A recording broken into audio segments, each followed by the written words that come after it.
안녕하십니까. 공병호TV의 공병호입니다. 11월 11일 월요일 방송입니다. 사람들이 시간을 어디에 많이 배분하는가를 주의 깊게 지켜보는 것은 상당히 중요합니다. 사람들의 시간 배분에는 기회가 어디서 생겨나고 있는가, 돈은 어디로부터 어디로 옮겨가고 있는가, 사람들의 행동은 어떻게 변화하고 있는가, 이런 부분들은 바로 사람들이 시간을 어떻게 배분하는 것과 밀접하게 연결되어 있습니다. 최근 여론조사 살펴보겠습니다. 엘리넷 나우앤스베이는 패널에 속한 1000명을 대상으로 해가지고 저녁 7시 이후에 당신은 어떤 분야의 어떤 활동에 시간을 많이 배분하십니까? 그런 질문을 던졌습니다. 오후 7시 이후 가장 많은 시간을 배분하는 곳은 바로 유튜브였습니다. 56.7%를 차지했습니다. 다시 이야기하면 10명 가운데 6명이 오후 7시 이후에 유튜브 활동에 시간을 배분한다는 것입니다. 그 밖에 지상파 방송이 18.8%, 케이블 방송이 9%, 넷플릭스가 4.8% 순서였습니다.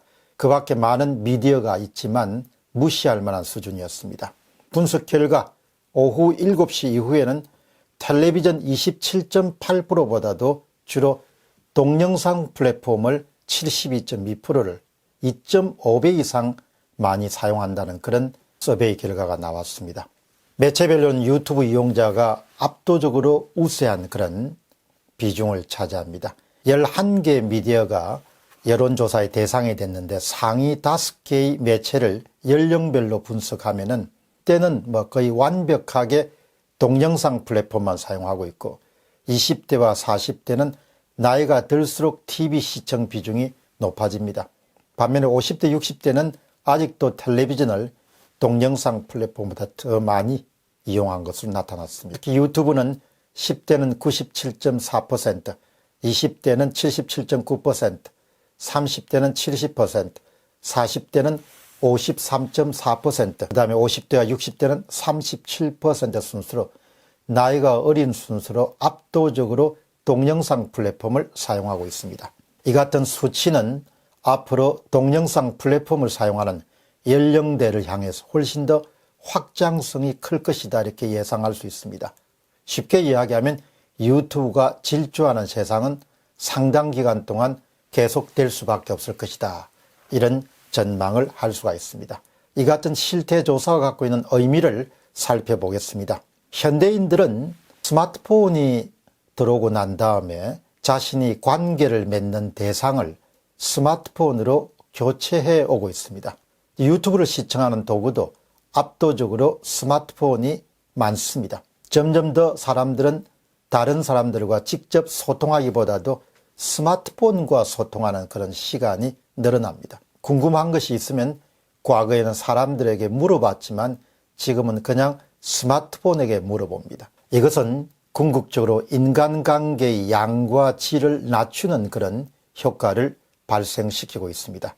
유튜브의 속성은 개인 맞춤형, 지상파의 속성은 대중 맞춤형입니다. 여기서 개인 맞춤형은 어떤 사람이 자신이 선택하는 시간과 장소에서 자신이 원하는 콘텐츠를 선택할 수 있다는 것을 뜻합니다. 따라서 앞으로 점점 더 대세는 개인 맞춤형 사회로 나아갈 수밖에 없을 것입니다. 이런 면에서 보면은 최근에 주목을 받고 있는 OTT 서비스, 인터넷을 통해서 방송 프로그램이나 영화나 교육, 각종 미디어 콘텐츠를 제공하는 것도 중장기적으로 보면은 결국 유튜브의 부속적인 그런 역할을 할 수밖에 없지 않겠느냐 그런 생각을 하게 됩니다. 넷플릭스나 OTT 서비스 역시 특성상 보면은 개인 맞춤형이 아니고 대중 맞춤형이기 때문입니다. 앞으로 유튜브의 질주는 인간관계와 모임의 빈도, 그리고 소비 활동, 소비 패턴 등의 전방위적으로 굉장히 큰 파급 효과를 미칠 것으로 봅니다. 이것은 우리들에게 굉장히 중요한 의미를 갖고 있습니다.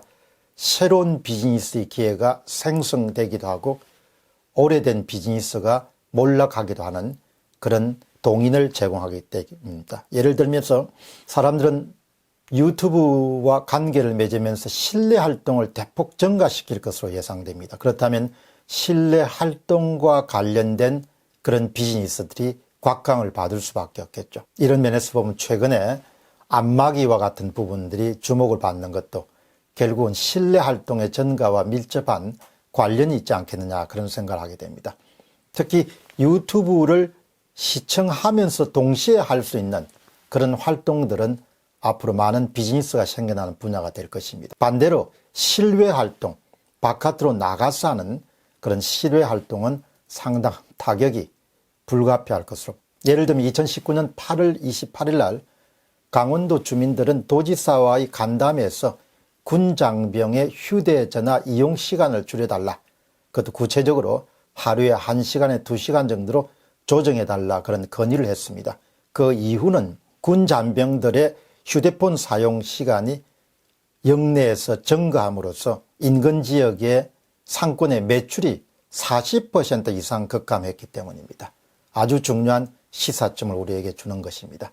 유튜브 활동이 가져올 수 있는 비즈니스 기회, 그리고 또 쇠락할 수 있는 비즈니스 기회를 잘 구분할 수 있는 것이 사업가들에게는 대단히 중요한 그런 핵심 포인트라는 점을 알 수가 있습니다. 요약해서 말씀드리면 즐겨 사용하는 미디어의 변화와 이를 소비하는 기기의 변화는 많은 그런 기회를 만들어내기도 하고 또 다른 곳에서는 기회를 사라지게 할 것이다, 이런 전망을 할 수가 있습니다. 아무튼 유튜브의 질주는 상당 기간 동안 계속될 수밖에 없을 것이다, 이렇게 봅니다. 공병호TV의 공병호였습니다. 감사합니다.